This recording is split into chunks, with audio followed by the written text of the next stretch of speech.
बिस्मिल्लाहिर्रहमानिर्रहीम। अस्सलाम वालेकुम डियर स्टूडेंट्स, आज हमने जो टॉपिक डिस्कस करने हैं वो है modes of speciation, factor affecting speciation और मैकेनिज्म ऑफ स्पीसिएशन। वीडियो को स्टार्ट करने से पहले आपसे रिक्वेस्ट है कि सबसे पहले हमने बात करनी है मोड्स ऑफ स्पीसिएशन की। मोड्स ऑफ स्पीसिएशन में हमारे पास आते हैं फाइलेटिक ट्रांसफॉर्मेशन, हाइब्रिडाइजेशन और ट्रू स्पीसिएशन। फाइलेटिक ट्रांसफॉर्मेशन क्या होता है डियर स्टूडेंट्स? जो स्पीशीज़ हैं उनके अंदर ग्रेजुअली एवोल्यूशन होती है, ग्रेजुअली चेंजिंग आती हैं और वो न्यू स्पीशीज़ के अंदर कन्वर्ट हो जाती हैं या उनसे नेक्स्ट न्यू स्पीशीज़ बन जाती हैं gradually with the passage of the time. तो ये फाइलेटिक ट्रांसफॉर्मेशन कहलाता है। नेक्स्ट है हाइब्रिडाइजेशन। हाइब्रिडाइजेशन एक ऐसा प्रोसेस है जिसके अंदर दो डिफरेंट स्पीशीज़ आपस में मैटिंग करती हैं और जो इंडिविजुअल प्रोड्यूस होता है वो स्टेरॉयल होता है, यानी कि वो नेक्स्ट फर्टिलाइजेशन करने के काबिल नहीं होता।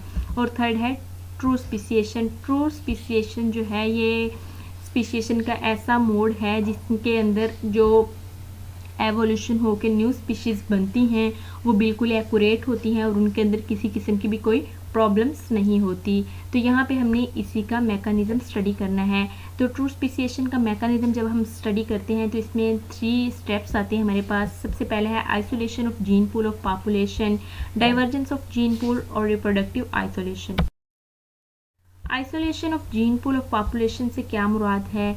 जब स्पीशीज़ एक जगह से दूसरी जगह पे जाती हैं तो बेसिकली जब स्पीशीज़ अपने मेन ग्रुप से सेपरेट होती हैं, मेन ग्रुप अगर हमारे पास 100 लोगों का है तो उससे 50 लोग अगर किसी दूसरी जगह जाके रहते हैं या अपने मेन ग्रुप से सेपरेट होते हैं तो उसकी इनकी सेपरेशन की बड़ी वजह बैरियर्स होते हैं। बैरियर्स में बायोलॉजिकल बैरियर्स भी आते हैं और फिजिकल बैरियर्स भी आते हैं। बायोलॉजिकल बैरियर्स में हमारे पास म्यूटेशन होती हैं, जीन म्यूटेशन हो सकती है और क्रोमोसोमल म्यूटेशन हो सकती है। इन म्यूटेशंस की वजह से ये जो बायोलॉजिकल बैरियर्स हैं, पॉपुलेशन जो है अपनी मेन पॉपुलेशन से अलग हो सकती है कि किसी जो एक ग्रुप है हमारे पास उसमें कुछ लोगों के अंदर म्यूटेशंस आ जाएं और कुछ के अंदर ना म्यूटेशंस आए, तो इस तरह से वो ग्रुप जो है वो 2 के अंदर डिवाइड हो जाता है। तो एक स्पीशीज एक ग्रुप जो होगा हमारे पास वो एक अरसे तक अगर उसी कंडीशन में रहे तो उससे फिर उस तरह की स्पीशीज़ बनना स्टार्ट हो जाएंगी और जो म्यूटेशन वाला ग्रुप होगा उससे फिर म्यूटेड स्पीशीज़ ही बनेंगी। तो इस तरह से ये बायोलॉजिकल बैरियर्स होते हैं। तो ये जाहिर करते हैं कि आइसोलेशन ऑफ जीन पूल हो गई है पॉपुलेशन की। पॉपुलेशन अगर हमने बात की कि 100 लोगों की है तो यहाँ पे जब सेपरेशन हुई तो हमने देखा कि म्यूटेशन की वजह से आइसोलेशन जीन पूल ही चेंज हो गया। तो यही कॉन्सेप्ट है यहाँ पे जीन पूल का के आइसोलेशन का। नेक्स्ट फिजिकल बैरियर्स हैं जिन्हें जियोग्राफिकल बैरियर्स भी कहा जाता है। ये इसमें हमारे पास फिजिकल बैरियर में माउंटेन, रिवर और ग्लेशियर्स वगैरह आते हैं।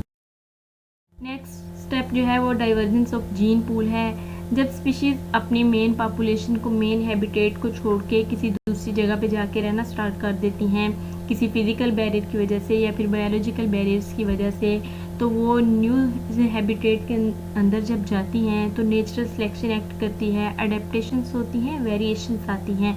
तो जब ये तमाम फैक्टर्स एक्ट करते हैं तो जो सब पॉपुलेशन होती है उसका पेरेंट पॉपुलेशन से यानी कि अपनी मेन पॉपुलेशन से जेनेटिक मेकअप बिल्कुल अलग हो जाता है। फर्स्ट स्टेप में हमने देखा है कि पहले हैबिटेट जब चेंज होता है उनका तो उनका जीन पूल अलग होता है। जीन पूल अलग जब हो जाता है तो नेक्स्ट स्टेप में उनका जेनेटिक मेकअप बिल्कुल ही एक दूसरे से अलग अलग हो जाता है। अपनी मेन पॉपुलेशन से वो बिल्कुल डिफरेंट हो जाते हैं जेनेटिकली।